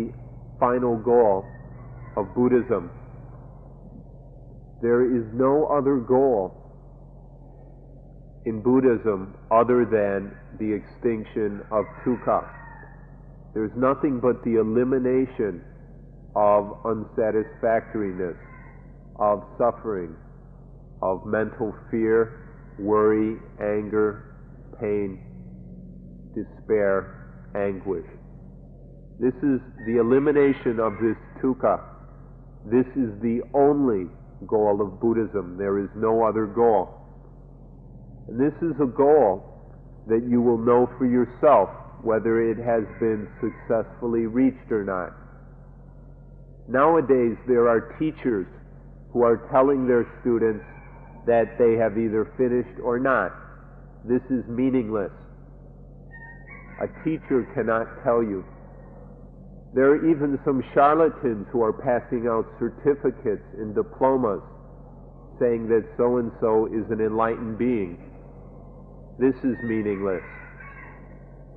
Just because you have taken part in some ritual or ceremony, because you're given a certain color robe or certain beads or hats or medallions or whatever, these are just externals which do not in any way signify that the final goal of Buddhism has been reached. The only way to know is through observing the mind. If there is any dukkha left, then the final goal has not been reached. No matter what ceremonies you've been through, no matter how many retreats you've attended, no matter what books you've read or certificates you've been given. But even if you've done no retreats and your teacher still says you're an idiot, if there is no dukkha remaining, then the final goal has been reached. So this is a general explanation of the final goal. We will now give 10 or 12 examples of what it is we're talking about here, to give you something very detailed to help you understand this point. And the translator will do his best to translate this clearly. พูดทีละอย่างละอย่างอย่างแรก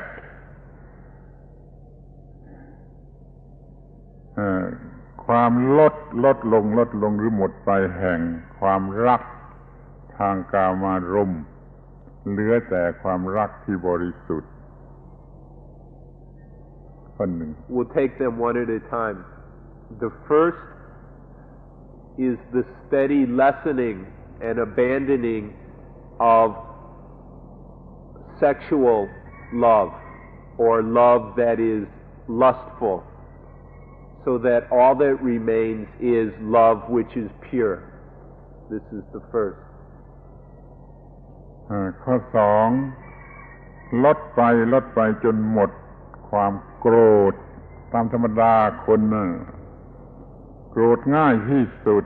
เรื่องน้อยนิดเดียวเอามาทำให้เป็นเรื่องใหญ่สำหรับโกรธมากจนเป็นนิสัย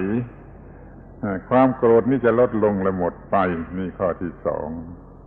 The second one is the steady abandoning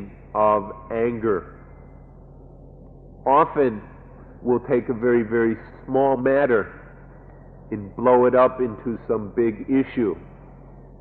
with which we can get very angry. So the lessening and then the final end of anger, this is the second.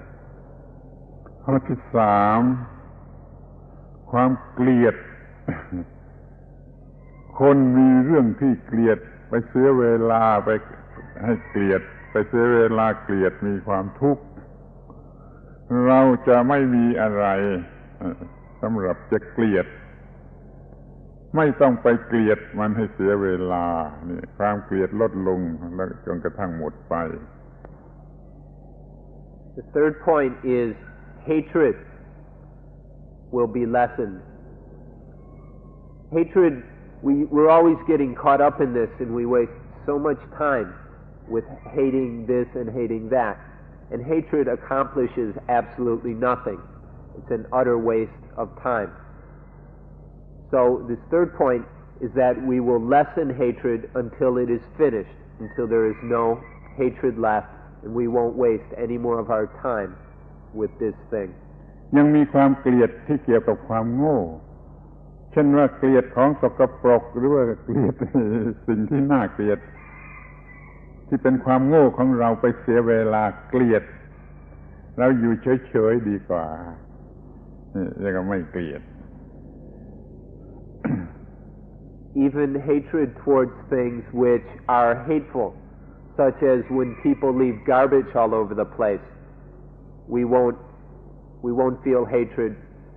about that. We won't let any of this hatred come and disturb the mind. ข้อที่สี่คือความกลัว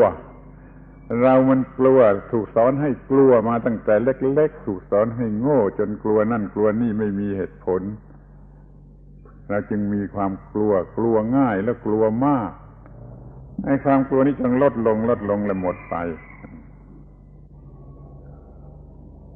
Fourth is we'll steadily be less and less afraid. Since we've been little, we've been taught to fear all kinds of things: ghosts, animals, ourselves, the police, the government. We've been taught to fear all kinds of things. This fear, all this foolish, unnecessary fear, will slowly lessen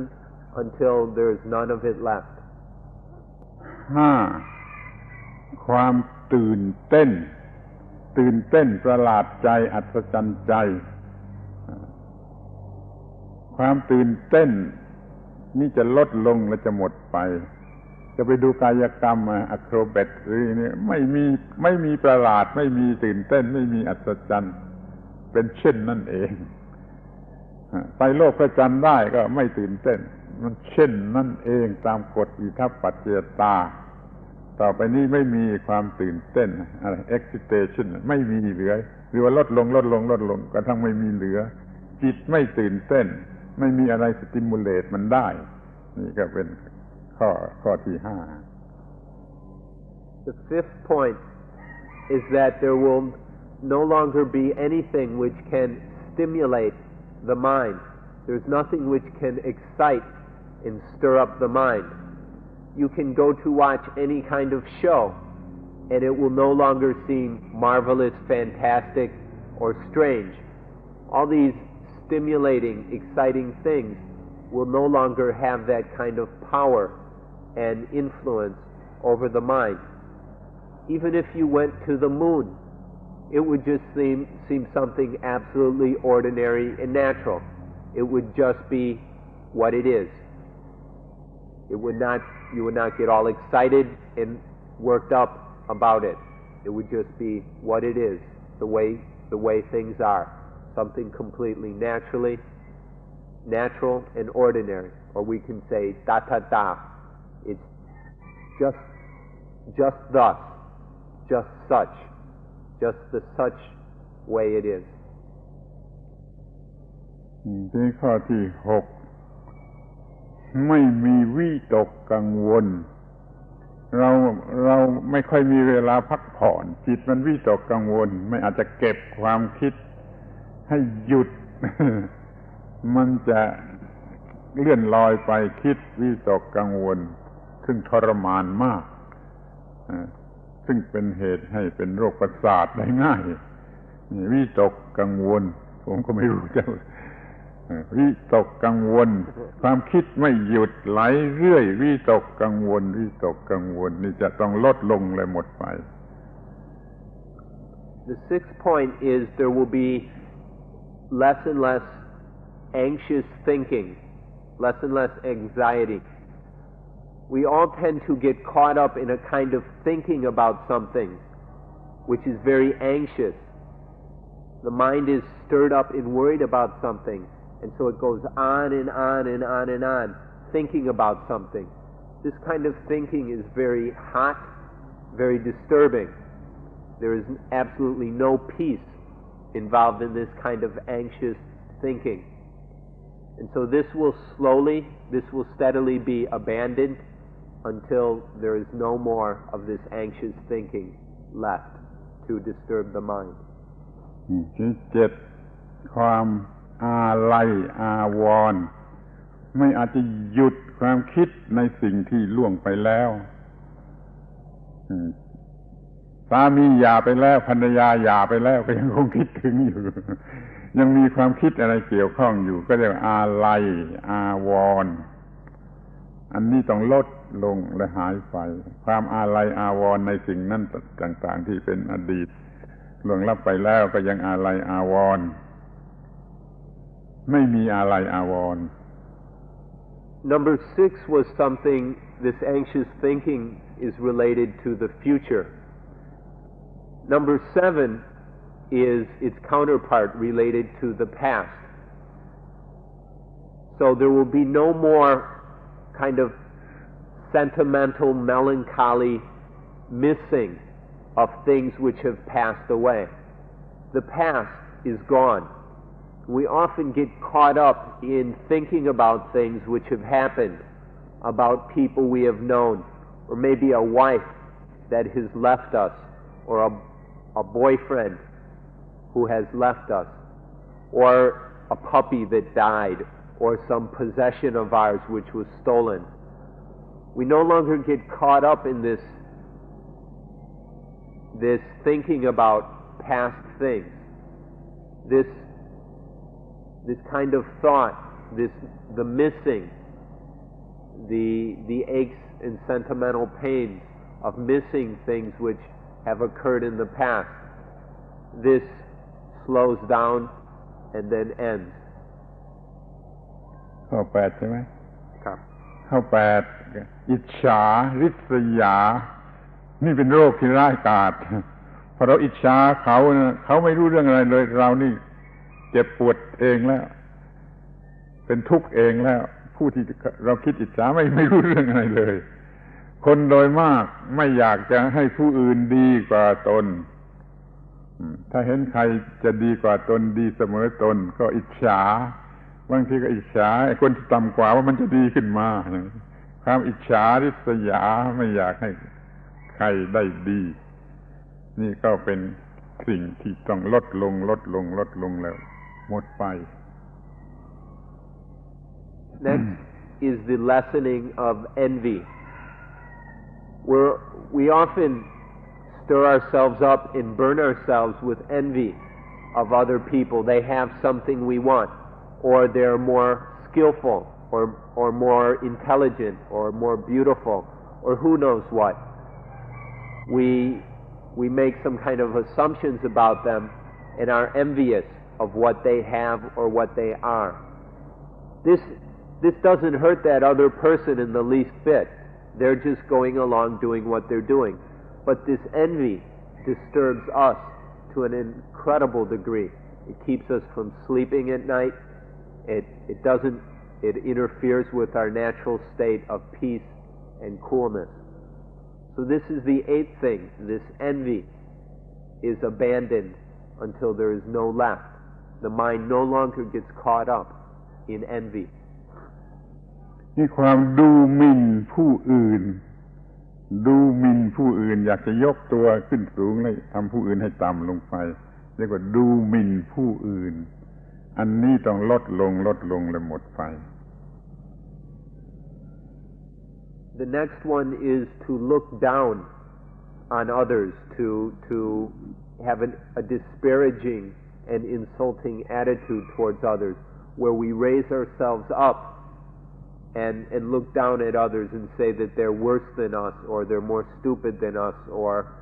whatever, that somehow they're inferior to us. This is the ninth thing. It will fade away until none of it is left. ข้อที่10ความขัดแย้งอันนี้พระพุทธเจ้าตรัสเป็นเรื่องสำคัญมากมีพบพระพุทธเจ้าตรัสไว้ว่าตถาคตไม่กล่าวคำขัดแย้งใครๆในโลกพร้อมทั้งเทวโลกมารโลกพรหมโลกในหมู่สัตว์พร้อมทั้งสมณพราหมณ์คือจะไม่พูดถ้อยคำที่ขัดแย้งแก่ทุกคนไม่ว่าในโลกไหนคือว่าเรามีความเห็นมีความเชื่ออย่างไรเราจะไม่กล่าวออกไปเพื่อความขัดแย้งเช่นพระพุทธเจ้าเกิดขึ้นเขาสอนกันอยู่อย่างนี้ในอินเดียเมื่อพระพุทธเจ้าเกิดขึ้นท่านไม่ขัดแย้งท่านไม่ไปเพิกถอนท่านบอกว่าเราก็ไม่ต้องรับรองและไม่ต้องเพิกถอนแต่เรามีอย่างนี้ความเห็นของเรามีอย่างนี้ท่านสอนว่านรกสวรรค์อยู่ไอ้ดินอยู่บนฟ้าแต่เราเห็นว่านรกนี่สวรรค์นี่อยู่ที่ตาหูจมูกลิ้นกายใจไม่ได้ขัดแย้งไม่ได้เพิกถอนของเก่าท่านเราอย่าพูดคำที่มันต้องขัดแย้งแล้วจะเลวที่สุดเดี๋ยวนี้โลกลำบากอยู่ในการขัดแย้งเนี่ย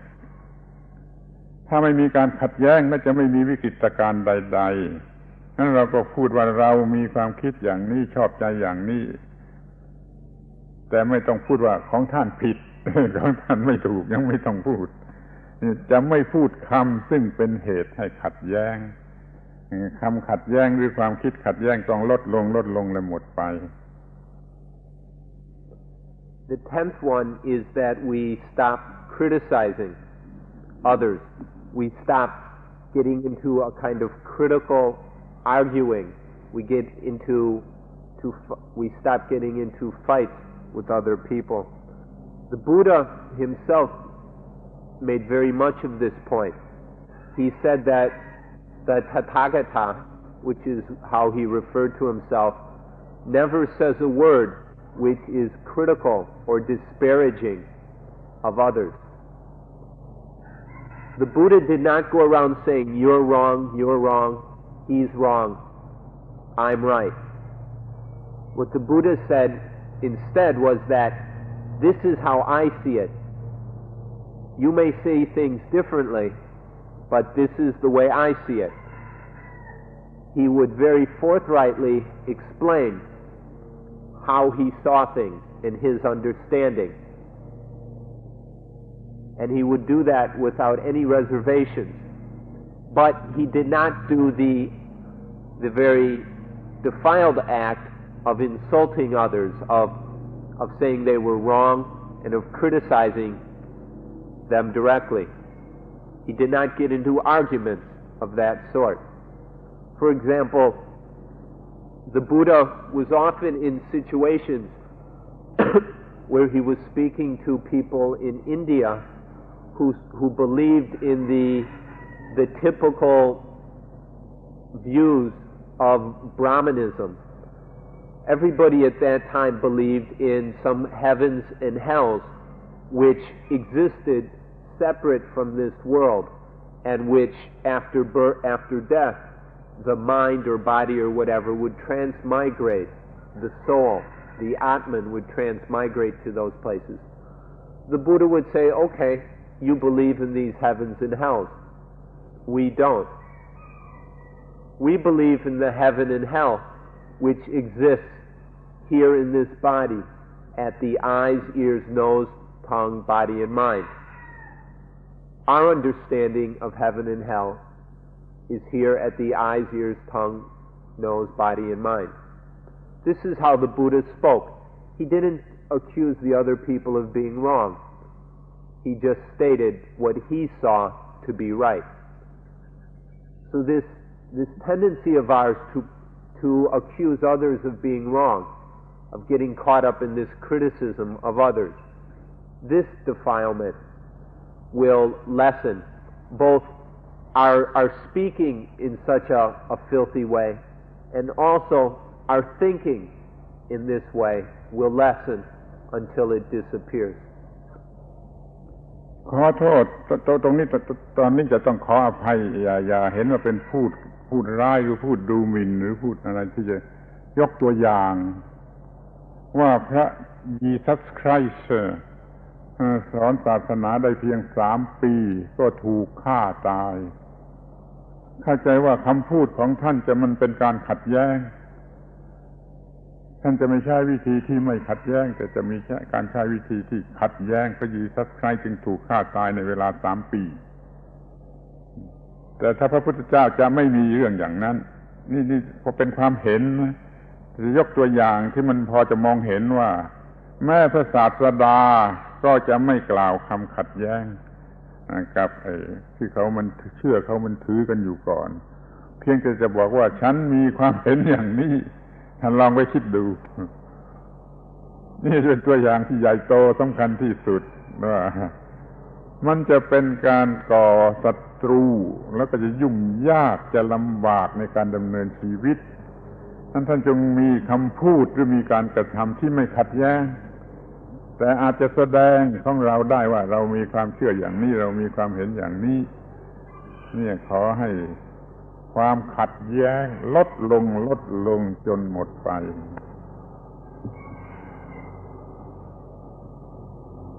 Forgive us, but we will raise a very striking example of this point. This getting into fights and arguments and disagreements. Jesus Christ, in various places in the Christian scriptures, is recorded to have gotten into sometimes violent disagreements with certain of the people at that time. And we can see what kind of enemies that this kind of behavior will create. Now we see that Christ, unfortunately, only had a few years, maybe 3 or 4 years, in which to teach. And so sometimes it's not easy to compare what he did with the Buddha. But in this point, we can see very clearly that at sometimes Christ found it necessary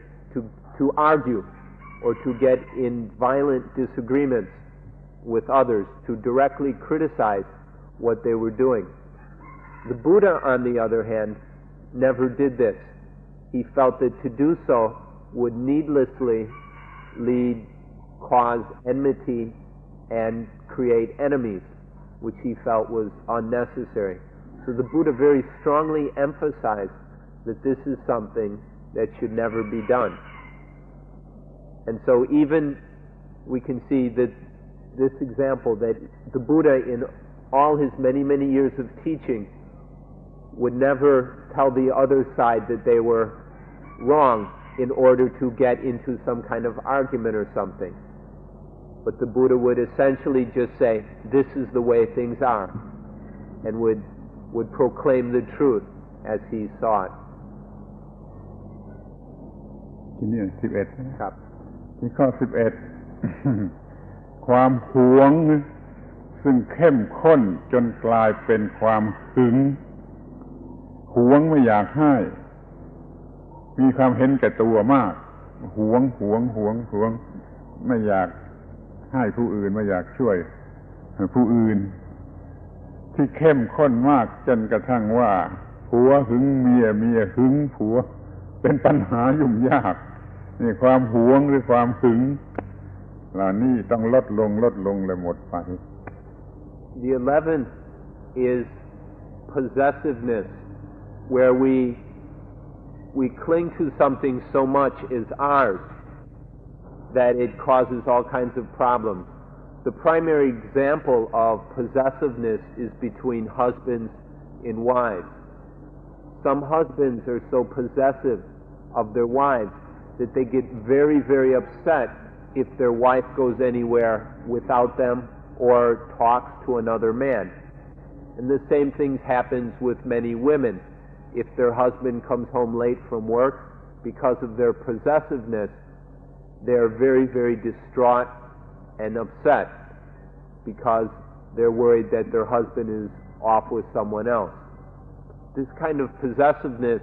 causes all kinds of pain and anguish to many, many people. But if the practice of Buddhism is progressing, this possessiveness will slowly disappear, or maybe quickly disappear, but it will disappear. ทีนี้ความที่ไม่เห็นว่าอะไรเป็นเช่นนั่นเองน่ะความเห็นว่าเป็นตัวเป็นตนเป็นของตนไม่ใช่เป็นเช่นนั่นเองตามธรรมชาติเราไม่เห็นเช่นนั่นเองเราไม่มีความรู้ว่าเป็นเช่นนั่นเองก็คือความโง่ข้อสุดท้ายนี่ก็คือไอ้ความโง่ว่าไม่ใช่เป็นเช่นนั่นเองตามธรรมชาติเป็นตัวเป็นตนเป็นเราเป็นของเราเป็นตัวกูเป็นของกูนี่ก็ต้องลดลงคือเห็นความเป็นเช่นนั่นเองมากขึ้นความไม่เห็นว่าเช่นนั่นเองลดลงจนหมดไปนี่เป็นข้อสุดท้าย The last example is that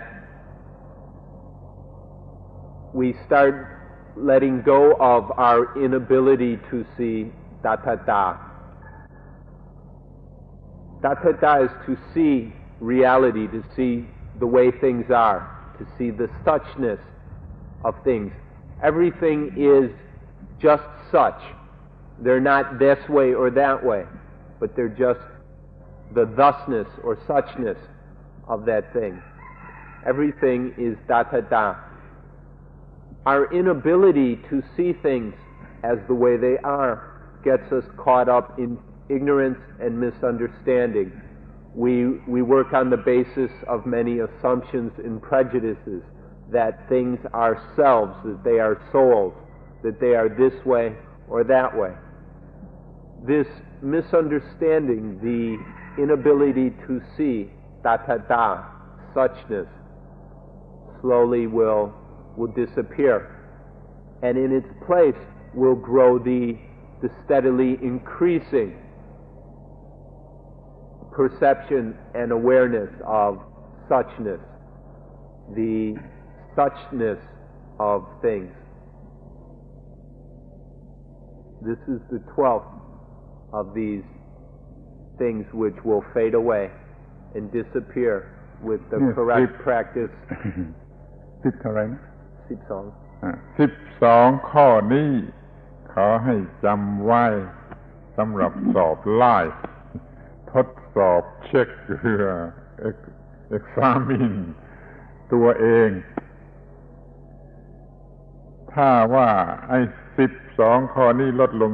แล้วถูกแล้วนี่ถูกแล้วนี่เป็นผลของการปฏิบัติพุทธศาสนาที่ถูกต้องไม่ต้องให้อาจารย์รับรองก็ไม่ได้เพราะอาจารย์ก็ไม่รู้ในจิตใจของลูกศิษย์งั้นลูกศิษย์ต้องสอบไล่ตัวเอง โดยข้อสอบเหล่านี้ช่วยจำไว้ดีๆ12ข้อเนี่ยแน่นอนที่สุดถ้าลดลงและหมดไปก็ถูกต้องแล้วท่านทั้งหลายได้รับผลของการศึกษาและปฏิบัติพระพุทธศาสนาแล้วทั้งหมดนี้ช่วยจำให้ดีๆ So these are the 12 things that will lessen and disappear if your practice of Buddhism is correct. So please remember these things, memorize them. Take this list of 12 things and remember them,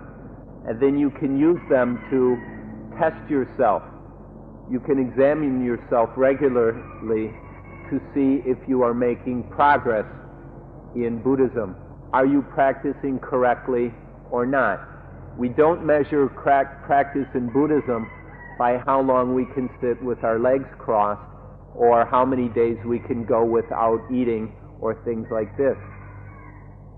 The way to measure progress is whether these 12 things are lessening or not. So please remember them, memorize them, and then you can yourself see and verify whether you are making progress or not. A teacher can never look into your mind completely and see what is actually happening there. You are the one who must examine yourself. So please remember these 12 things in order to do so. เป็นนั้นว่าเราได้พูดกันถึงพุทธศาสนาหรือพุทธธรรมในแง่มุมต่างๆที่เราควรจะเข้าใจตั้งแต่ก่อนปฏิบัติจนกระทั่งปฏิบัติแล้วก็เห็นว่าเป็นเช่นนี้เองทำไมต้องศึกษาพุทธศาสนาอะไรคือพุทธศาสนาพุทธศาสนาของใครประกาศกรรมสิทธิ์ของใครเราจะต้องปฏิบัติอย่างไรเราจะรู้ว่าปฏิบัติเสร็จแล้วจะได้ผลอย่างไรเราได้แล้วหรือยังนี่ขอฝากไว้ให้ท่านศึกษากำหนดสังเกตข้อเท็จจริงเหล่านี้อย่างถูกต้องการศึกษาพุทธศาสนาและการปฏิบัติพุทธศาสนาจะมีเหตุผลจะนำมาซึ่งผลที่ควรจะได้เมื่อปฏิบัติเสร็จแล้วปฏิบัติเป็นผลแล้วก็จะเห็นโอ้มันจริงอย่างนี้เดี๋ยวนี้เพียงแต่ฟังผู้อื่นพูดสำหรับเอาไปคิดแต่ขั้นปฏิบัติเสร็จแล้วก็เห็นเองว่าโอ้มันอย่างนี้จริงๆจึงขอฝากไว้ท่านทั้งหลายทุกคนก่อนจะเข้ามาศึกษาพุทธศาสนาก็ขอให้ซึมซาบแจ่มแจ้งในข้อเท็จจริงเหล่านี้ขั้นปฏิบัติเสร็จแล้วก็จะรู้สึกว่ามันจริงอย่างนั้นก็เลยเป็นความจริงได้ผลจริงในการศึกษาและการปฏิบัติขอแสดงความหวังว่าการศึกษาและการปฏิบัติของท่านทั้งหลายจะก้าวหน้าไปด้วยดีจนประสบผลอย่างนี้จริงขอยุติการบรรยาย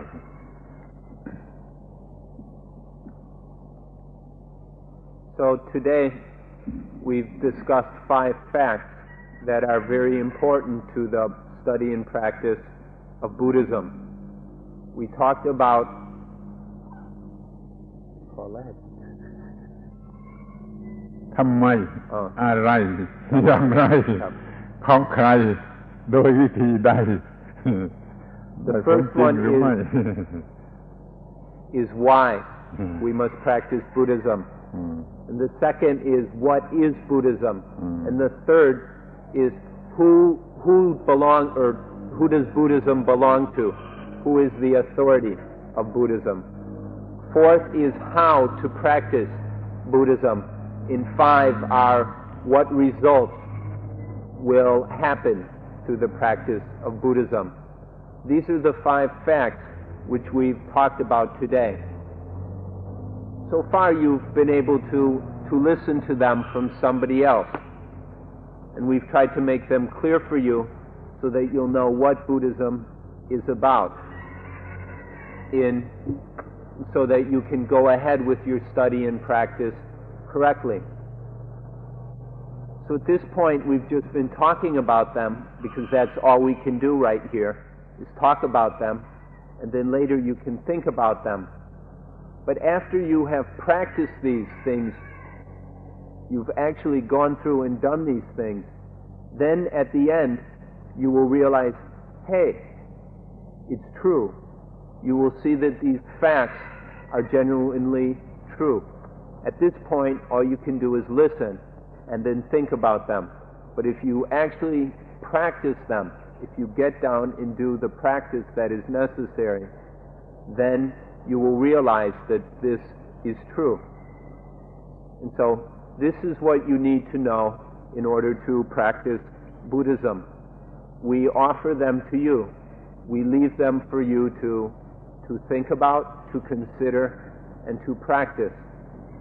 And we sincerely hope that all of you will be able to realize these facts and truths, that you will be able to do what is necessary, and that you will receive the benefits of this practice. These benefits are the thing that all human beings ought to realize. And so we sincerely hope that you will be able to realize them. So on this note, we request that today's talk end.